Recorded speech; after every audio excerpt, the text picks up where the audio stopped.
Bonjour à vous, moi c'est Gabriel. Et moi, c'est Sophia. Bienvenue sur notre chaîne de podcast Confluence. Aujourd'hui, on plonge dans l'actu brûlante des semi-conducteurs. Xiaomi a fait grand bruit avec sa première puce maison, le XReng 01, gravé en 3 nanomètres. Ah oui, c'est un gros pas pour eux. Ça montre une ambition claire, maîtriser le cœur de leurs appareils haut de gamme pour optimiser les perfs, l'énergie. Le contrôle, quoi. Absolument, et ça les met direct aux côtés d'Apple, de Samsung, de Huawei. C'est plus le même jeu là. Tout à fait. On la trouve déjà dans leurs nouveautés, le smartphone 15S Pro, la tablette Pad 7 Ultra. Ils avaient déjà tenté un truc, mais là, c'est une autre échelle. C'est le fruit d'un gros investissement, presque 1,9 milliard de dollars sur 4 ans. Ah oui, quand même, hein. C'est pas rien. Alors, regardons ça. 19 milliards de transistors, 109 mm², les chiffres sont impressionnants.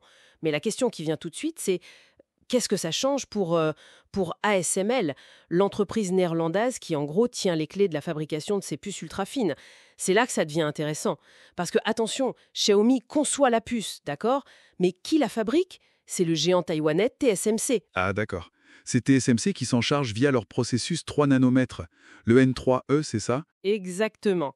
Et ce processus N3E de TSMC, comme tous les processus les plus avancés aujourd'hui, que ce soit 5 nanomètres, 3 nanomètres et bientôt moins, eh bien, il dépend totalement d'une technologie, Laquelle? la lithographie par ultraviolet extrême, l'EUV. Et les machines EUV, c'est bijoux de technologie qui gravent avec une précision folle. Il n'y a qu'une seule boîte au monde qui les fabrique. Une seule? ASML, donc. ASML. Un monopole absolu sur cette technologie critique. C'est fou ça. Et personne d'autre? Pas d'alternative viable, même pas en R&D, qui pourrait les inquiéter un peu? Pour la production de masse à cette échelle, non. Pour l'instant, rien ne rivalise. On explore d'autres pistes, la nano-impression, le faisceau d'électrons, mais c'est pas prêt pour les volumes, les rendements qu'exigent TSMC, Samsung ou Intel. ASML a une avance considérable. Donc si je suis bien, loin de menacer ASML, chaque nouvelle puce de pointe, qu'elle soit d'Apple, Nvidia ou maintenant Xiaomi, fabriquée par TSMC, ça renforce la position d'ASML. C'est presque un paradoxe. C'est exactement ça. Plus on veut des appareils puissants, plus on a besoin de ces puces gravées finement, et donc plus toute l'industrie dépend de l'EUV d'ASML. L'innovation de Xiaomi, finalement, elle met en lumière la dépendance envers ce maillon clé. Ok, donc le XReng 01, c'est bien pour Xiaomi, c'est bien pour l'utilisateur final qui aura de meilleurs perfs, mais ça repose sur cette pyramide technologique avec ASML tout en haut. Voilà. Et tout ça, il faut le rappeler, dans un climat géopolitique assez tendu, avec les restrictions d'exportation vers la Chine. Justement, parlons-en. Comment ça joue ces restrictions? Ça bloque l'accès des entreprises chinoises comme SMIC, la plus grosse fonderie là-bas, aux machines EUV d'ASML. Les États-Unis et les Pays-Bas, ils ont mis des barrières. Donc SMIC, ils font comment pour essayer de suivre Apple? Ils sont bloqués aux anciennes technologies. Ils essaient de faire avec les machines DUV, la génération d'avant. Ils utilisent des techniques très complexes comme le double patterning pour tenter de graver plus fin. Le double patterning, c'est quoi en gros? En gros, c'est comme si tu repassais plusieurs fois au même endroit avec un outil moins précis pour essayer d'obtenir le même résultat qu'avec l'outil parfait.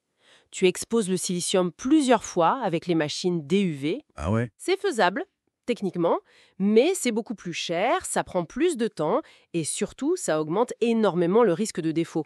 Donc les rendements, la capacité de production, c'est bien inférieur à ce que fait TSMC avec le UV. D'accord. Et ça explique pourquoi Xiaomi, malgré l'ambition chinoise d'autonomie technologique, doit passer par TSMC à Taïwan pour sa puce 3 nanomètres la plus performante. C'est une illustration parfaite des limites actuelles. L'initiative de Xiaomi est super importante, elle montre cette volonté de maîtriser les composants clés, mais la techno EUV et la géopolitique, ça crée de sacrés obstacles, surtout pour les Chinois sur le très haut de gamme. Donc, pour résumer, Xreng 01, beau succès technique pour Xiaomi, ça prouve leur savoir-faire en conception, mais en même temps, ça met une grosse loupe sur ASML et son EUV qui reste absolument centraux. C'est tout à fait ça. Le chemin vers une vraie indépendance technologique, surtout face aux restrictions sur le UV, il est encore très très long et semé d'embûches pour la Chine.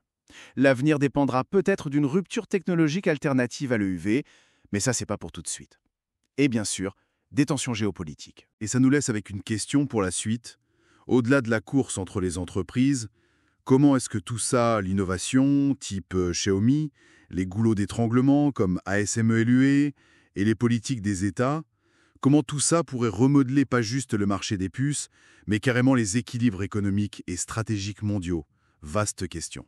Une question qui va rester au cœur de l'actualité, c'est certain. Voilà pour notre analyse aujourd'hui. Merci de nous avoir suivis sur Confluence. N'hésitez pas à liker, vous abonner, laisser un commentaire.